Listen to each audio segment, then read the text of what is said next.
충성! 안녕하십니까, 용팔윤수의 이승기입니다. 오늘은 가성비 컨텐츠를 할 건데 이걸 왜 하냐? 가성비 컨텐츠 몇 번째냐? 첫 번째로 이게 제일 반응이 좋고요. 두 번째로 당연히 그때 판매되는 부품들이 다르니까 가성비 견적의 양상이 달라지는 거고요. 세 번째로는 특정 부품이 굉장히 싸지기도 했어요. 오늘은 그런 부품들이 두 개나 있어가지고 제가 한번 가져와 봤습니다. 초저가 게이밍. 항상 제가 얘기하는 게 저는 이걸 별로 추천드리지 않아요. 그러니까 PC 구매를 하시는 입장에서 저희 샵을 오실 때는 기본적으로 막 가성비에 돌아가지고 막 야 너 조립비도 안 줄 테니까 제일 싼 거 가져와 이런 분들은 많이 없고요. 보통은 합리적인 가격을 지불하고 합리적인 성능 정도를 원하시니까 이 정도로 타이트한 견적물을 추천드리지 않아요. 그래서 저희가 팔지 않는데도 불구하고 소개시켜드리는 거는 내가 학생이라면 돈을 많이 벌지 못했던 때에 나라면은 이거를 살 거니까 추천을 드리는 겁니다. 12100F가 제일 괜찮다. 가격 대비 프레임이 가장 괜찮게 나오는 CPU다라는 건 저번 시간에도 얘기했기 때문에 넘어가고요. 두 번째로 이거 왜 선정했냐? RC340 솔직히 말하자면은 딱히 써본 적도 없고 벤치마크 본 적도 없습니다. 그거 왜 선정했습니까? 120mm 타워형 중에서 저렴한 것 중에서 그나마 들어본 브랜드라 넣었습니다. 그리고 기가바이트 이거 왜 넣었냐? 1700 소켓을 지원하는 것 중에서 제일 싼 걸로 정렬했는데 제일 싼 게 바이오스타, 기가바이트 그리고 컬러풀스 나왔는데 그 세 개 중에서는 이게 낫다 생각해서 넣었습니다. 메모리 같은 경우에는 DDR4 3200 중에서 저렴한 것 중에서 이름을 들어본 게 팀그룹이라 브랜드 네이밍이 있는 게 팀그룹을 넣었고요. 자, 이게 핵심입니다. 그래픽카드. ST컴에서 나온 RX580입니다. 비슷한 데서 몇 개 나왔는데 저는 가장 AS태도가 괜찮은 ST컴을 골랐어요. 실제로 괜찮습니다. 근데 여러분 생소하실 거예요. 뭐가 생소하냐? 첫 번째로는 RX580이 아직 나와? 두 번째로는 2048SP라는 건 뭐야? 2018년 10월 15일에 출시된 중국 한정의 칩셋이었어요. 바로 여기 안에 있는 코어예요. 이제 쉐이더 유닛을 갖다가 2048개로 제한을 한 버전입니다. 570보단 조금 빠르되 580 근처에는 가지 못합니다. 즉 지금 중고로 잘하면 5만원대 건질 수 있고 3만원대 건질 수 있는 RX580 더 빠른 그래픽카드예요. 근데 왜 추천하냐? 여러분들 새거 집착한 이유 뭐예요? 3년 AS를 누리기 위함이죠. ST컴은 그런 걸 잘 해주는 업체고요. ST컴에 1원도 받은 적 없습니다. 그런 카드가 물량이 넘치다 못해가지고 한국까지 많이 들어옵니다. 실제 알리익스프레스에도 많이 팔고 있는 그래픽카드인데 국내 정식 수입된 새 것만 가성비에 넣어야지 여러분들이 좋아하니까 일단 이거 넣었고요. 실제로 3060 Ti 중고 같은 경우에는 이제는 워런티가 남은 중고들이 많이 없어가지고 가성비 컴퓨터에 넣기가 상당히 어려운 지경까지 왔다고 생각이 듭니다. 그래서 이 카드 특징이 뭐예요? 970과 비비고요. 1650 슈퍼보다 못하고요. 1660 슈퍼보다도 못하고요. 570보다 좀 빠르고요. 하지만 가격이 모든 걸 씹어먹습니다. 124,000원이에요. 그럼 비슷한 라인업이 뭐예요? 1650 슈퍼 보여드릴게요. 예.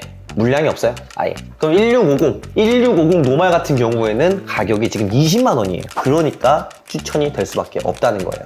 뭐 드라이버가 뭐 라데온이라서 어쩌고저쩌고 그거는 돈 많이 쓸 수 있는 사람들이 하는 말입니다. 자, SK 하이닉스 이거 같은 경우에는 좀 여유롭게 쓰는 게 좋을 것 같아서 1테라 500기가 솔직히 프레임은 상관없으면 500기가 넣어도 되는데 그래도 요즘 게임들 특징이 뭡니까? 다 200기가씩, 60기가씩, 80기가씩 한다. 그래서 게이밍을 즐기려면 어쩔 수 없이 1테라 선택하는 시대가 좀 온 것 같아요. 그래서 상당히 마음이 아픕니다. SSD 가격도 상당히 올랐죠. 3만원은 오른 것 같아요. 아무리 못해도. 근데 이걸 왜 골랐냐? 예전에 SSD 고를 때 기준이 뭐였어요? NVMe일 것, 컨트롤러를 갖다 가급적이면 직접 생산 회사일 것, TLC일 것, D램이 있을 것, 뭐 이런 것들이었죠. 근데 하나가 더 생겼어요. PCI 익스프레스 4로 갈 것인가 3로 갈 것인가 생겼어요. 합리적인 소비자는 뭘 골라야 돼요? 얼마 가격 차이가 안 나면은 4.0 가격이 맞으나 가격 차이가 난다면 뭘 가는 게 맞을까? P3을 테스트를 했는데 P41과 P31이 전송 속도에서 흔차가 나요. 근데 게임 로딩을 해봤다는 거예요. 게임 불러오는 시간 54초로 거의 동일했다. 게임 저장하는 시간 오히려 이게 더 빨랐다. 사이버펑크 비슷한 결과, 엔들링 비슷한 결과. 즉 실제 게임을 불러올 때는 차이가 얼마 안 났다는 거예요. 이게 굉장히 핵심적인 이유입니다. 근데 아예 차이가 없냐? 작업은 차이가 나긴 나요. 비디오 인코더로 내보내기 했을 때 14분과 15분의 차이를 이야기했어요. 즉 실제 게임에서는 얼마 차이가 안 난다는 거예요.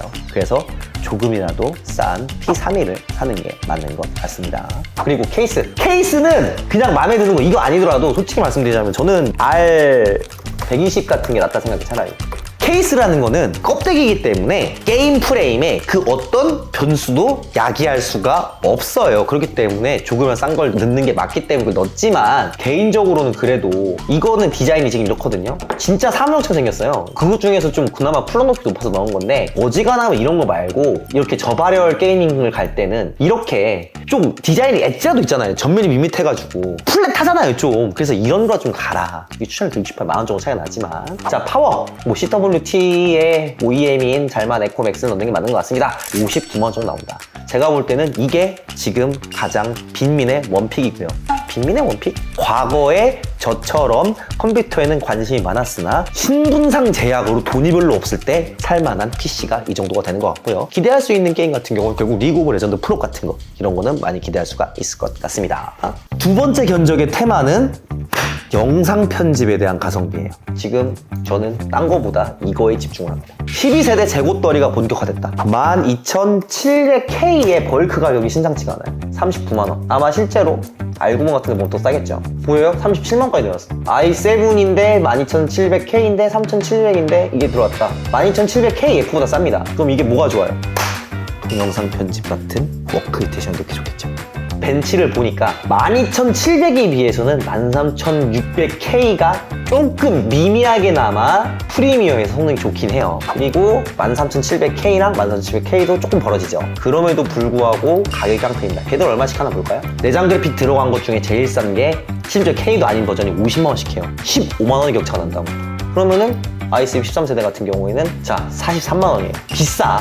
오히려 이것보다도 이게 싸다는 거예요. 가격하고 성능하고 좀 비례를 해요. 근데 가끔씩 저렇게 i7좀 정신 못 차린 가격이 있을 수가 있죠. 이거 같은 경우에는 좀 저렴하게 워크시스템 구성하기 위해서는 WCL에 7만원짜리 순행인데 저렴하죠. 여기서 이걸 넣고 싶긴 한데 근데 12,700K만 하더라도 그렇게까지 발열이 높진 않았으니까 약간 모험하는 느낌적인 느낌으로다가 뭘 가야 되냐? 듀얼 타워형 공랭을 가된다는 거예요. 이게 더 싼 것도 있긴 합니다. 다른 제조사에서는. 근데 이름 들어본 제조사 중에서는 그래도 이게 제일 저렴하기 때문에 일단 이걸 넣었어요. 쿨링팬 좋은 거 들어갑니다. TDP도 높다고 합니다. 자, 해서 이거 넣도록 하고요.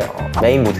항상 여기서 문제다. 메인보드. 뭐가 좋을까? 12,700의 PL2 값은 얼마일까? 항상 이런 걸 갖다 고민을 해봐야 돼. 대충 240W 정도로 본다는 게 맞는 것 같아요. 조금 더 필요할 수는 있겠는데 근데 우리는 이제 그런 거 신경 안 쓰겠어요. 왜냐? MSI의 포트 구성이 워낙 강력하기 때문에 일단 이걸로 갈게요. 바로 이 보드입니다. 근데 솔직히 이제 딴 것도 괜찮긴 하거든요. 근데 얘는 전원부 방열판도 있을 뿐더러 다른 보드에서 상상도 못할 장점, 바로 4K 출력이 4개가 된다는 장점이 있죠. 자주 애용하는 보드입니다. 지금 메모리가 DDR4 모듈에 32기가 메모리가 가격이 무너졌어요. 얼마길래? 7만원이요. 4개에도 30만원. 128기가 메모리 30만원으로 구성 가능한 시대. DDR5 모듈은 안 그랬는데 얘는 진짜로 가격이 안 무너집니다. DDR5로 가는 게 좋지 않겠습니까? 맞는 말씀입니다. 같은 가격 가는 게 맞는데 영상 편집 작업이라든가 일반적인 워크스테이션이 수행하는 작업에서는 DDR4와 DDR5의 작업이 큰 차이가 없고 그것은 CPU와 메모리 간의 통신 속도가 그렇게까지 큰 차지를 하지 않기 때문입니다. 그래픽카드가 항상 문제다. 그래픽카드를 도대체 뭘 가야 되냐? 근데 논란이 가장 없는 거는 400 Ti의 16기가 모델인 것 같은데 근데 솔직히 이 모델 같은 경우에는 가격이 너무 마음에 안 들어요. 아니 어떻게 60만원이야? 그래서 어쩔 수가 없이 이거 같은 게 좀 내려가지고 차라리 4060으로 가는 게 맞다. 이거 같은 경우는 좀 논란이 있을 수가 있습니다. 왜냐면은 푸겟 벤치마크에서 발표한 건데 프리미어 작업을 할 때 권장되는 그래픽카드의 성능이고 보시게 되면은 인텔 아크만 가지 말라고 하네요. 그래픽카드를 갖다가 3060 이상급을 간다고 하더라도 속도가 2배 이상 빨라지지 않는다는 거예요. 이펙트 스코어에서. 그럼 저는 일단 4060 가도록 하겠습니다. 아우 비싸. 일단 대형 회사인 기가바이트 하도록 하겠습니다. SSD 같은 경우에는 이제 영상 편집 작업을 할 때 14분이냐 15분이냐 차이밖에 없었기 때문에 일단 이걸로 넣고요. 하드디스크, 페이스크 넣으면 넣고 안 넣으면 안 넣는데 이 정도가 좋을 것 같고요. 파워. 이 정도까지는 안 돼. 800W 너무 크게 넣어줍시다. 맨날 넣는 케이스, 통풍 잘 되는 거, 디프. 예, 이렇게 선정 가능할 것 같고요. 이거 같은 경우에는 13세대 i5보다 떨어지지만 그래도 i7을 넣은 영상 편집용 컴퓨터의 스탠다드라고 볼 수가 있는 것이죠. 185만 정도 하시고요. 제가 만약에 돈이 없는 상황에서 가성비로서 영상 편집 컴퓨터 갖다 해야 된다라고 하면은 이런 선택을 할 것 같고요. 이것의 주안점은 바로 12,700K였습니다. 그리고 솔직히 이 그래픽카드는 정말로 넣기가 싫지만 어쩔 수가 없습니다. 어도비사의 작업이 인텔 내장과 지포스사의 쿠다 코어 가속을 갖다가 그 베이스로 만들어진 프로그램이기 때문에 프리미어를 한다고 하면은 이 조합이 추천될 수밖에 없다는 점 알아주시면 감사하겠습니다. 마지막으로 세 번째를 하기 전에 일단 가성비 게이밍인데, 그러니까 가성비 게임이라고 하면은 고해상도용 가성비 게임, QHD에서 4K까지도 아우르는 대충 게이밍 즐기에 있어가지고 그냥 적당히 성능 좋고 적당히 즐기는 그런 종류인데, 그냥 이걸 보세요. 볼 것도 없습니다. 견적을 짜는 것 자체가 의미가 없어요. 얘만 소개시켜드리면 돼요. 제가 실제로 현역으로 쓰고 있는 카드, 뭐 그 정도까지 제 팬 없겠죠. 제가 뭘 쓰고 있는지 알죠. RX 6800이라는 그래픽 카드가 있는데 가격이 이렇습니다. 49만 원. 이해가 안 돼요. 갑자기 이렇게 싸진 건지 이해가 안 됩니다. 이 물량이 있어요? 모르겠는데, 예, 한번 검색해보죠. 실제로 판매하는 가격입니다. 어마어마하죠. 이 정도 팔고 있으면 넘는 물량도 아니에요. 4070보다 조금 떨어지고 4060 따는 비빌 수가 없습니다. 지금 3070 Ti와 3080 사이에서 제가 벤치마크를 하기 위해 가지고 52만 원에 중고를 주고 샀던 모델이에요. 근데 가격이 신품 기준으로 이렇게 내려왔다? 말도 안 되는 겁니다. 진짜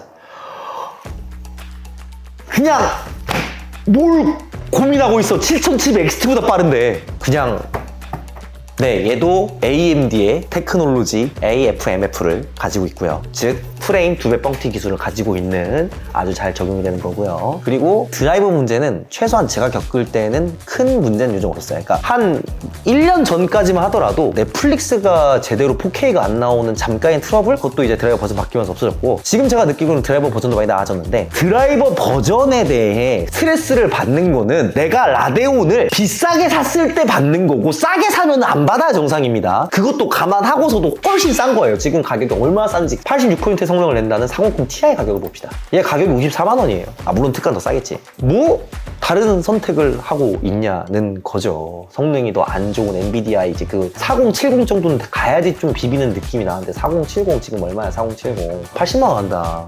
지금 30만 원이면은 진짜 큰 돈입니다, 여러분. 그래서 이 그래픽 카드를 기반으로 견적을 짜는 것이 상식적인 시대에 도달을 했다라는 거고요. 굳이 또 짜자면은 뭐 금방금방 짭니다. 7500F 짜면 되겠죠. 야, 지금 7500F 갑자기 가격이 뛰었죠. 가열이 적은 CPU니까 1년짜리 대충 AG 하백 같은 거 넣으면 되겠죠. 메인보드가 대사가 바뀌었어요. 옛날에는 기가바이트 B650MK가 좀 더 대세였는데, 에즈락의 B650M 팬텀이 조금 더 전원부가 좋게 나오면서 지금의 국룰은 이걸로 바뀌었습니다. 메모리 같은 경우에는 팀그룹 걸로 넣어주고요. 팀그룹 왜 넣습니까? 예, 하이닉스 모듈을 쓴 메모리가 아닌 문제가 생겨서 그렇습니다. 문제가 생긴 과거가 있어서, 그 과거가 너무 무서워서, 그래서 대사가 바뀌어서 가격도 싸서 넣습니다. SSD 1테라. 파워, 얘 같은 경우에는 권장 파워가 대충 보여준 700W 좀 예상합니다. 650W네요. 약간 제멋대로 해요, 저게. 어떤 제조사는 어떤 거 추가하고 어떤 거 추가하고. 7W 넣고 케이스에 OTT를 또 넣습니다.